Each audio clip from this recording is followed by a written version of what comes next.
कैसे हैं आप सबका स्वागत है मेरे चैनल पे। मैं हूं आपका होस्ट संदीप कुमार और आज आपको दिखाने वाला हूं एच एफ डिलक्स की जो कि फुल वीडियो। इसमें आप लोग देखेंगे H F deluxe 2019 model carburettor version, जो कि अब जो सन से सन मिलाया जाएगा तो पूरे के पूरे 4 साल हो चुके हैं।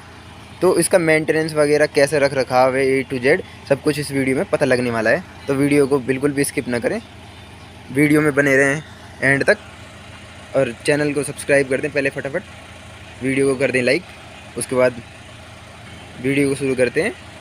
तो भाई आप सब देख सकते हैं ये है एच एफ डिलक्स 2019 मॉडल। ये FI मॉडल नहीं है, आप लोग देख सकते हैं भाइयों। ये है कार्बोरेटर वर्जन जो कि अब FI में आने लग रही है। तो भाई जब और कंपनियों ने शुरू करा था FI वर्जन निकालना, तो उससे पहले की ये परचेज़ की हुई है जो कि कार्बोरेटर वेरिएंट है, जो कि चलने वाले में बहुत ही अच्छी है। आज मैं इस वीडियो में आपको दो तीन चीज़ें बताऊंगा ऐसी। एक तो फर्स्ट चीज़ आपको मैं ऐसी बताऊंगा जो कि ऑनर रिव्यू, जो कि इस बाइक को मैंने 4 साल ऑन करा है, 4 साल लगातार मैंने चलाया है। मैं इससे पहले मेरे पास बजाज की प्लेटिना थी 2016 वेरिएंट, वो भी चलने में बहुत ही अच्छी थी। तो भाई वो बाइक थी जो चलने में बिल्कुल भी बहुत ही अच्छी थी और उसकी खासियत ये थी माइलेज उसका बहुत ही अच्छा था। 100 सीसी के इंजन के साथ आती थी।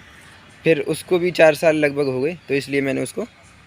तो भाई माइलेज के मामले में ना प्लेटिना से आगे शायद ही कोई हो। तो भाई ये तो होगी प्लेटिना की बात। अब प्लेटिना की बात छोड़ते हैं, हम बात करते हैं HF डिलक्स की। तो आप लोग जैसा कि देख सकते हैं, नंबर भी इसके बहुत ही यूनिक है।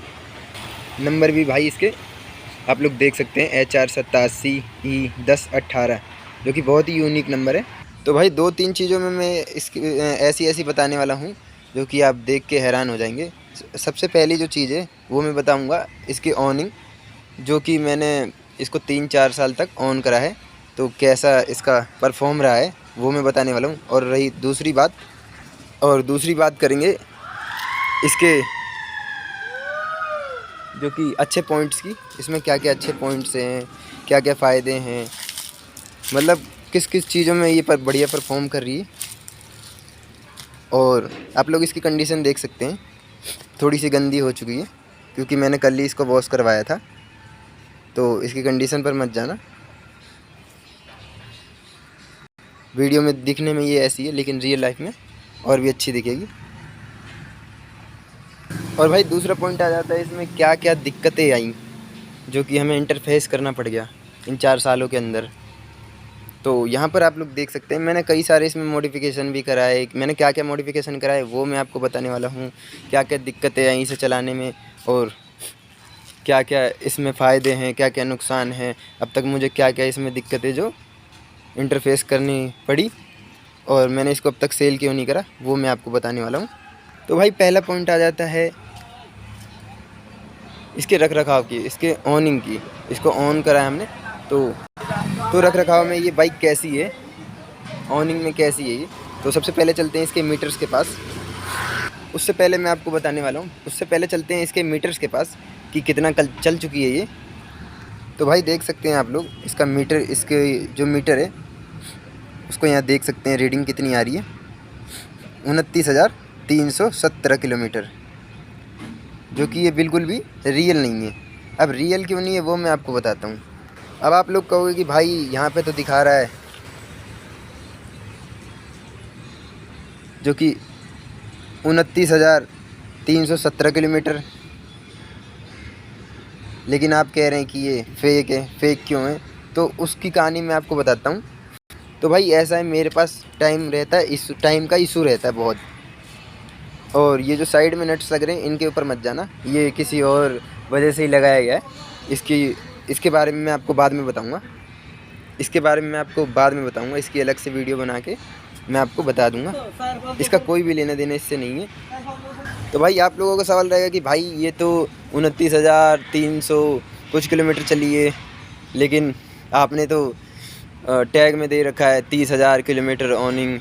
तो भाई मैं आप लोगों को बता दूं, मेरी जो है लंबी रनिंग है डेली की मेरी 50 किलोमीटर की रनिंग है, जो कि ये बाइक 50 किलोमीटर की रनिंग पे रोज़ चलती है। भाई अब मेरे पास हो जाता है टाइम का इशू सबसे पहले मैं आपको बता दूं, टाइम का इशू हो जाता है। तो भाई अब मैं बताता हूँ मीटर की कहानी। तो भाई मीटर की कहानी ऐसी है कि मीटर इसका चल रहा था, अच्छा खासा चल रहा था, और मीटर की तार वगैरह ना, वायरिंग, ये मतलब वायरिंग में कुछ इशू है या वायरिंग वगैरह इसकी अलग हो गई है। मीटर के तार की वायरिंग वगैरह अलग हो चुकी है, जिसकी वजह से ये मीटर कम से कम 2.5 महीने तक बंद रहा। यानी कि आप लोग ये समझ लो, 50 किलोमीटर की मेरी रोज़ की रनिंग है, थोड़ा बहुत ऊपर नीचे भी हो जाता है।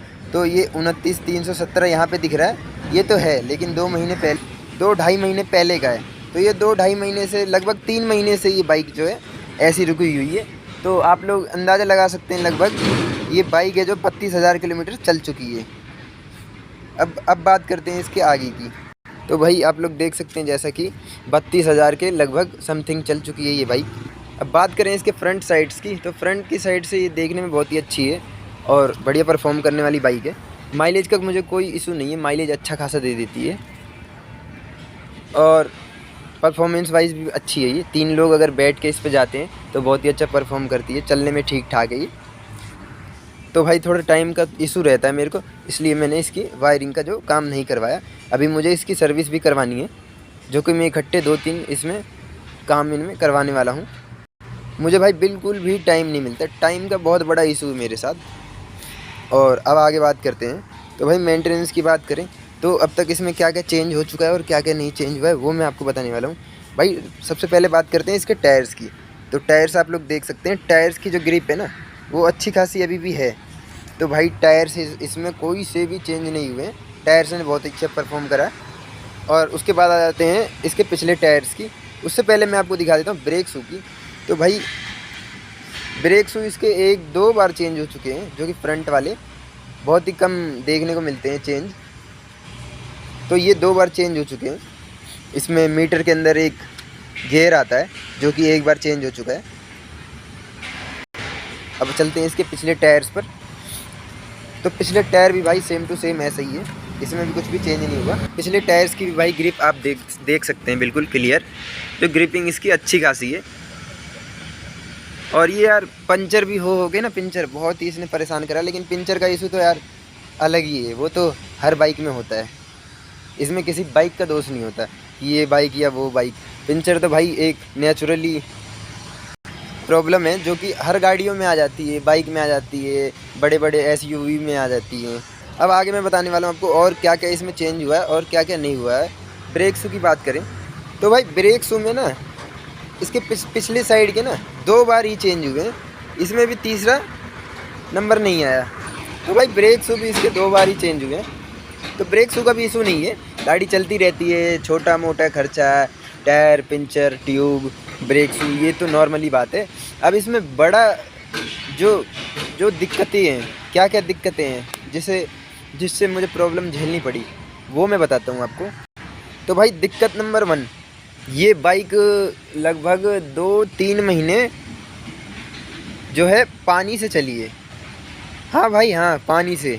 अब आप लोग कहेंगे कि भाई आप क्या कह रहे हैं, मैं भाई बिल्कुल सच कह रहा हूँ। अभी इसकी स्टोरी जो है मैं आपको आगे बताने वाला हूँ कि 2-3 महीने ये बाइक इतनी रिलायबल है ना, इसका इंजन, कि 2-3 महीने ये पानी से कैसे चली है वो मैं बताता हूँ। उससे पहले आगे चलते हैं वीडियो में। अब भाई अगले पॉइंट की बात करें तो इसके जो स्विंग आर्म है वो आप लोग देख सकते हैं। स्विंग आर्म बिल्कुल सेफ है, थोड़ा हल्का फुल्का जंग आ रहा है, यहाँ पर आप लोग देख सकते हैं, ये सेफ्टी गार्ड प्लास्टिक का लगा हुआ है। तो भाई इसका स्विंग आर्म का ना इशू मेरे को प्लेटिना में आ गया था। जो प्लेटिना मैंने लगभग उसको चलाया था, मैंने 22-23 हज़ार किलोमीटर चलाया था। उससे पहले ही 18 हज़ार किलोमीटर में ही स्विंग आर्म का उसमें, जिसको कई लोग चिमटा भी कहते हैं, तो स्विंग आर्म जो उसके बीच से गल चुके थे। इसमें बिल्कुल भी ऐसा इशू नहीं है, क्योंकि यहाँ पे आप लोग देख सकते हैं हीरो ने कितना अच्छा काम कर रखा है। एक छोटी सी चीज़ से कितनी सेफ्टी होती है, ये आप लोग देख सकते हैं। अब भाई आप लोग कहोगे कि बाइक के बारे में तो आपने बता दिया, अब माइलेज की बात करते हैं। माइलेज कितना देती है ये? जब मैंने शुरुआत में इसको लिया था तो भाई 50, 55, 60 इतने के लगभग तो ये बाइक दे देती थी आराम से, क्योंकि एक तो कार्बोरेटर वर्जन है। अब जो नई FI आ रही है वो नहीं देती इतना, उनमें दिक्कतें भी बहुत हैं। तो भाई सबसे पहला इसका फ़ायदा है वो ये है कि भाई इसकी मेंटेनेंस बहुत ही कम है, बहुत मेंटेनेंस आप लोग देख सकते हैं, बहुत ही कम का मतलब ये मान के चलो 100 में से 2% ही मेंटेनेंस है। तो मेंटेनेंस के मामले में ये जो बाइक है ना बहुत ही अच्छी है। हीरो की कई बाइकें हैं जो मेंटेनेंस के मामले में बहुत ही अच्छी हैं। तो भाई मेंटेनेंस में इसके टायर्स अच्छे चलते हैं, इसके ब्रेक शू अच्छे चलते हैं। इंजन की परफॉर्मेंस की बात रही तो इंजन ऑयल भी अच्छा चलता है। अब यहाँ पे आप लोग देख सकते हैं, अब 4 साल हो गए, तो 4 साल में यहाँ पे हल्का सा रस्टिंग आ चुका है। तो रस्टिंग के लिए मैंने इस पर ब्लैक हल्का सा पेंट मार दिया, जो कि देखने में अच्छा नहीं लग रहा था, अब अच्छा लग रहा है। इंजन ऑयल इसमें हल्का फुल्का लीकेजिंग की भी प्रॉब्लम है, जो कि पहले लीक करता था, उतना मतलब पता नहीं चलेगा आपको, पर ये धुले वुलेगी ना तो इसमें मिट्टी चिपकेगी जब पता चलेगा। और रही बात सस्पेंशंस की, तो सस्पेंशंस में मेरे को बिल्कुल भी कुछ भी नहीं, अब तक कोई भी काम नहीं करवाना पड़ा। तो भाई हीरो पे आप लोग ट्रस्ट कर सकते हो, जो कि सस्पेंशन का काम इसमें बिल्कुल भी नहीं करवाना पड़ा। और मेरे को बजाज की प्लेटिना में एक बार करवाना पड़ गया था, जो कि पिछले शॉकर्स हैं उसके जो बैठ चुके थे, तो इसमें मैंने काम करवाया था शॉकर्स में। इसमें बिल्कुल भी पाना तक भी नहीं लगा अभी तक इस बाइक में। इंजन परफॉर्मेंस की बात करें तो इंजन परफॉर्मेंस बहुत ही अच्छी है, लेकिन एक चीज़ का इशू है, वो है भाई इसके गियर्स का। इसमें जो थर्ड गियर है ना भाई, गियर्स का इशू है, गियर शिफ्टिंग की। भाई पहला गियर दूसरा गियर एकदम आराम से लग जाता है, जब तीसरे गियर लगाते हैं ना तो भाई कभी कभी ये दिक्कत है जो आती है, जो पहले तो बहुत ही आई है लेकिन अब नहीं आती है उतनी। भाई थर्ड गियर जब लगाते हैं ना तो वो ऐसा लगता है, जैसे ही शिफ्ट करेंगे ना तो ऐसा लगेगा कि शिफ्ट तो हो चुका है, लेकिन जैसे ही हम उसको क्लच छोड़ेंगे ना तो एकदम इसे खर्र की आवाज़ आती है, तो ऐसा लगता है फंस गया है। तो दोबारा मुझे ना एक अप शिफ्ट करके दोबारा शिफ्ट करना पड़ता है, वो भी जोर लगा के। वो कभी कभी दिक्कत आती है, वैसे हमेशा नहीं आती, पर इसका एक इशू रहा है, इसको भी कंपनी को सुधार लाना चाहिए। बेशक किसी किसी वेरिएंट में आता है या किसी किसी मैन्युफैक्चर डिफेक्ट आ सकता है, लेकिन इसे कंपनी को करना चाहिए। तो भाई पानी वाली जो कहानी है ना वो मैं आपको लास्ट में बताऊंगा, पहले और सब कुछ बता देता हूँ मैं आपको।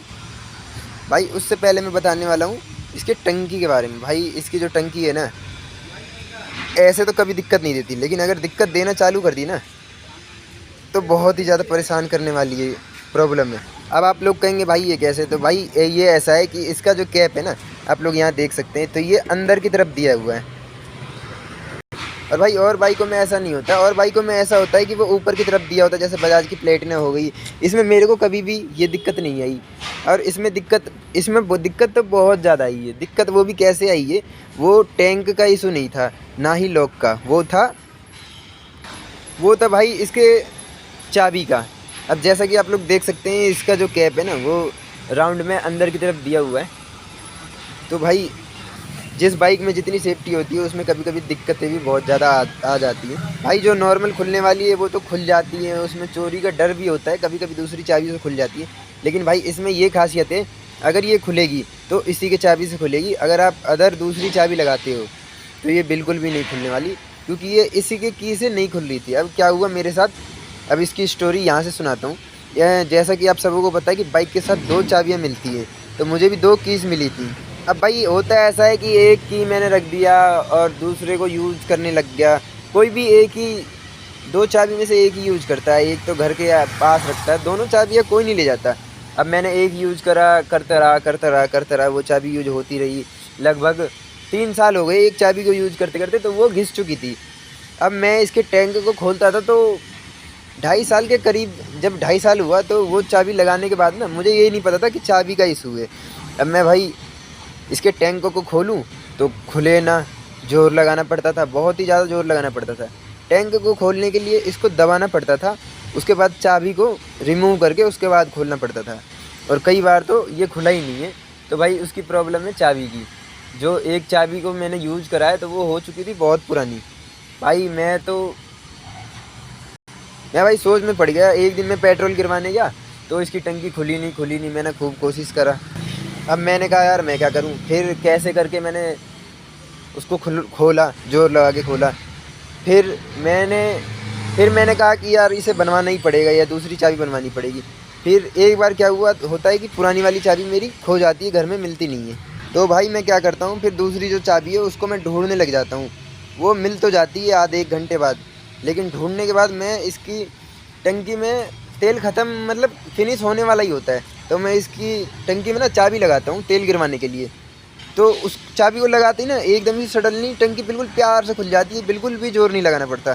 फिर मेरे को अचानक से फिर भाई मेरे को एकदम ही से अचानक से हैरानी होती है, अरे यार ये तो बिल्कुल प्यार से खुल गया, ये क्या सीन है यार भाई, समझ में नहीं आ रहा। फिर मैंने उस चाबी से खोला, खुल गया। फिर मैंने बंद करा, बंद भी हो गया। फिर दोबारा खोला, मैंने 3-4 बार खोल के देखा, मैंने कहा यार ये तो बिल्कुल प्यार से खुल रही है, मतलब इसका मतलब इसमें कोई डिफेक्ट नहीं है, इसमें कोई दिक्कत नहीं है, ये चाबी का इशू था। तो भाई ये चाबी का इशू था, तो मैं उस चाबी को मैंने रख दिया है, एक ही चाबी यूज करता हूँ दूसरी वाली। तो भाई चाबी को भी ना टाइमली यूज करना चाहिए, और ताकि उसमें जो दिक्कत वगैरह है ना वो पता चल जाए। अब मैं पहले चाबी दिखाता हूँ, उसके बाद दिखाता हूँ टैंक में क्या दिक्कत है। उससे पहले मैं आपको दिखा दूँ और क्या क्या चीज़ें इसमें चेंज हुई है।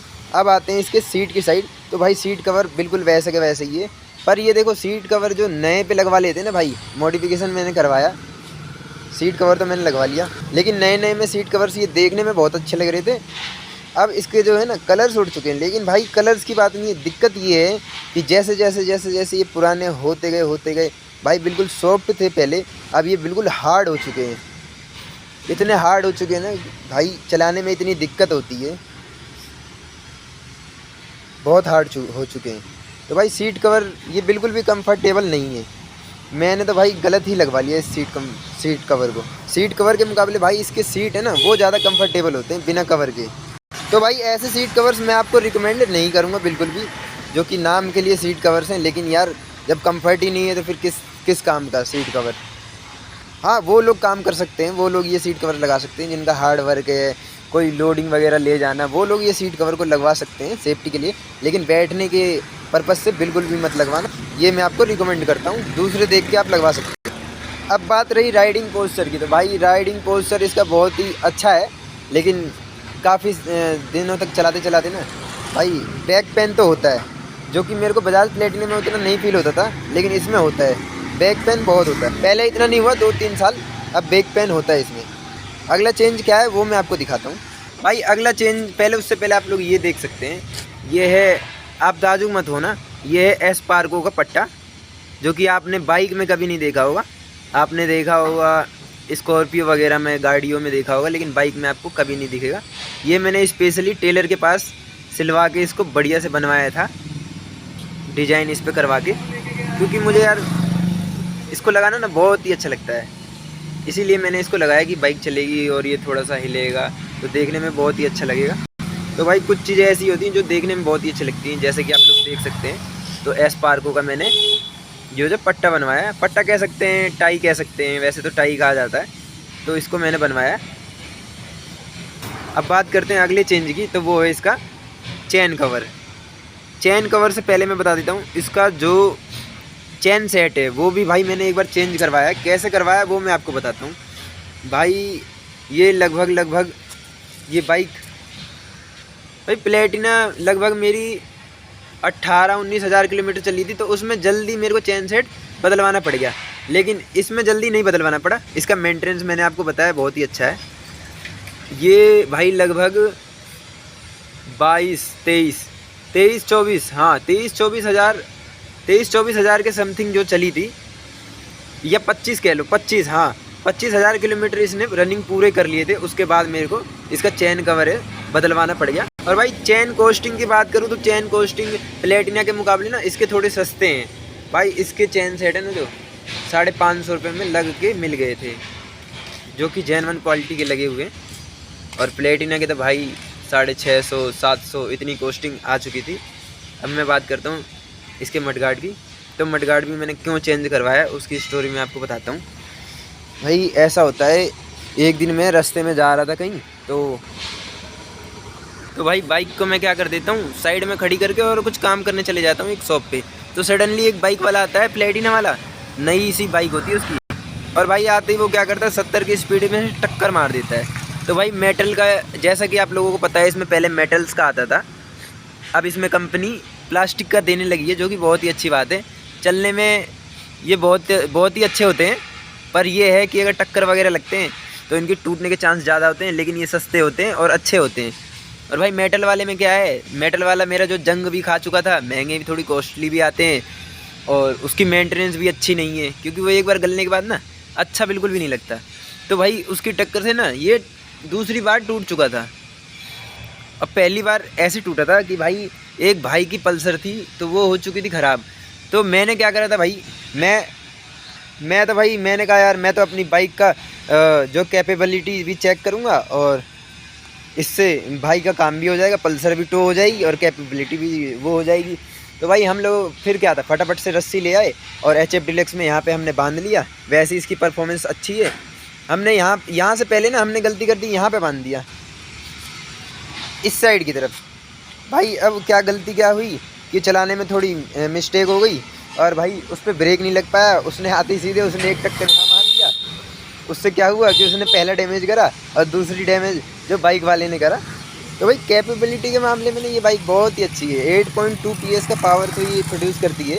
लेकिन पल्सर जैसी बाइक जो कि 150 किलो के अप्रोक्स उसका वेट आता है, तो उस बाइक को और प्लस में उस बाइक के ऊपर 2 बंदे और बैठे हुए थे और इस पर मैं बैठा हुआ था।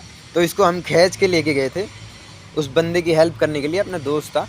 तो कैपेबिलिटी में भाई ये बाइक है ना नंबर 1 पे आई। बिल्कुल प्यार से खींच के लेके गई, लगभग 15-20 किलोमीटर तक खींच के लेके गई ये बाइक।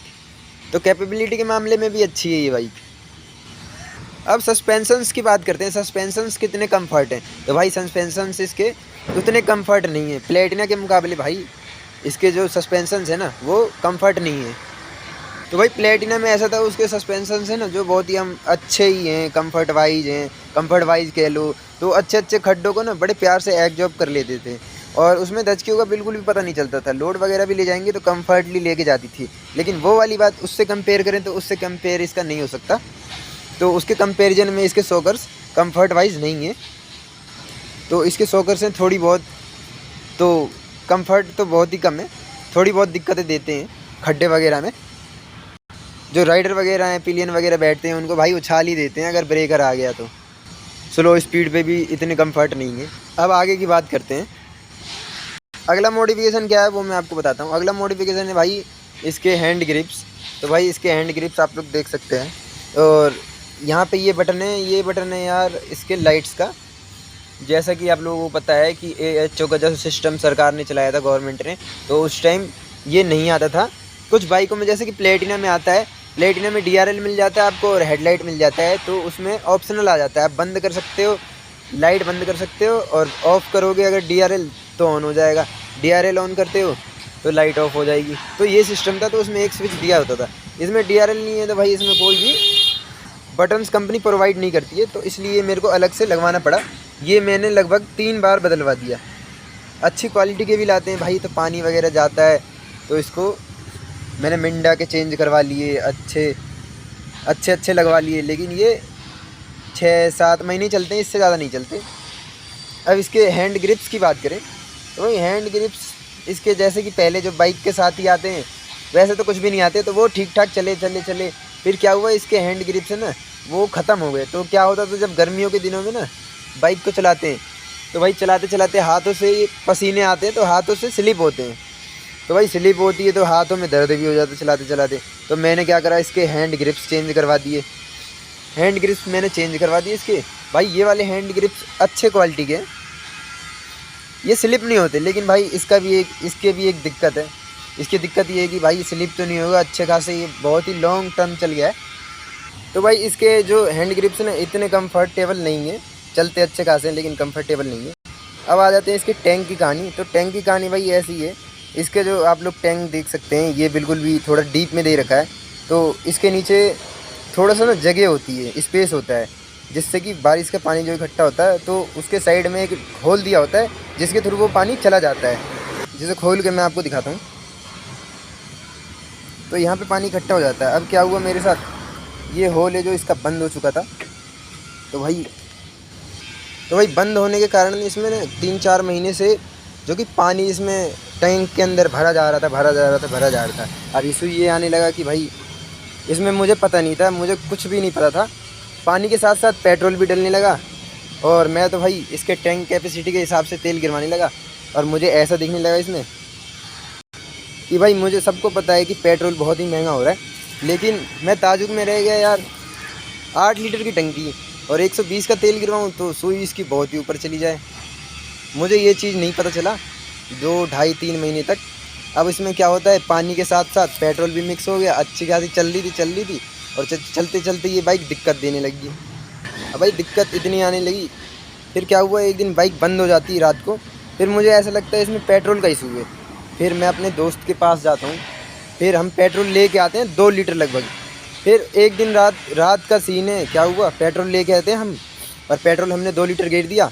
हमने टंकी देखी, टंकी भी अच्छी खासी आधे से ऊपर पहुंच रही थी, बाइक स्टार्ट नहीं हुई। फिर हमने किक मारा, कम से कम 1 घंटे 1.5 घंटे 2 घंटे दोनों ने किक मारा, बाइक स्टार्ट नहीं हुई। हमने मैकेनिक को भी फ़ोन करा, मैकेनिक ने बोला ये करो वो करो वो करो, हमने सारे आजमा लिए। फिर उसने वो कहता है मैकेनिक कि इसका फ्यूल टैंक है वो पहले खोलो और तेल चेक करो, सप्लाई, तेल की सप्लाई हमने चेक करा तो तेल आ रहा था। लेकिन उसने क्या करा, स्पार्क प्लग चेंज करवाया। स्पार्क प्लग भी हम लेके आए, बॉस कंपनी का, अच्छा ब्रांडेड। तो उसमें भी क्या होता है, स्टार्ट नहीं होती है। तो लास्ट में आपको एक चीज़ दिखाता हूँ, यहाँ से उसने बताया हमें। तो भाई हमें उसने एक ट्रिक बताया, जैसे कि आप लोग देख सकते हैं यहाँ पर एक नट है कार्बोरेटर के नीचे। उसने हमें ये बोला यहाँ पेचकस लगाओ भाई और इसको थोड़ा सा ढीला करो, इसमें तेल निकलेगा। और हमने वैसा ही करा, तेल भी निकला, स्टार्ट। उसने बोला कि तेज़ किक मारना, हमने तेज़ किक मारा, बाइक स्टार्ट हो गई। फिर हम लेके चले गए। फिर एक दिन क्या होता है, सडनली अपनी बाइक है जो बंद हो जाती है। फिर एकदम ही से एक दिन क्या होता है, रास्ते में सडनली बंद हो जाती है। तो हम मैकेनिक के पास ले जाते हैं। मैकेनिक कहता है कि भाई, वो भी तेल की सप्लाई चालू करके देखता है और वो कहता है कि भाई इसमें तेल की जगह पानी भर रहा है। मैं भाई ताजुब में रह जाता हूँ, मैं कहता हूँ कैसे भाई। तो वो हमें इसकी टंकी में से पानी निकाल के दिखाता है। भाई मानोगे नहीं आप लोग, इसमें पूरे के पूरे 3 लीटर पानी निकलते हैं, बिल्कुल ही सारा टोटली पानी होता है, ज़रा सा भी इसमें तेल नहीं होता। तो भाई ये चीज़ तो हमें पता है, उसको नहीं पता।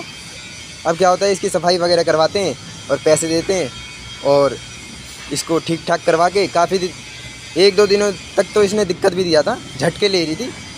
फिर हमने इसको सही करवाया, स्पार्क प्लग चेंज करा दोबारा से, तो ये दिक्कत इसकी ख़त्म हो चुकी है। तो ये था भाई चलने वलने में। तो ये बाइक का इशू नहीं है भाई, ये है अपनी कमी है, मेंटेनेंस की कमी है।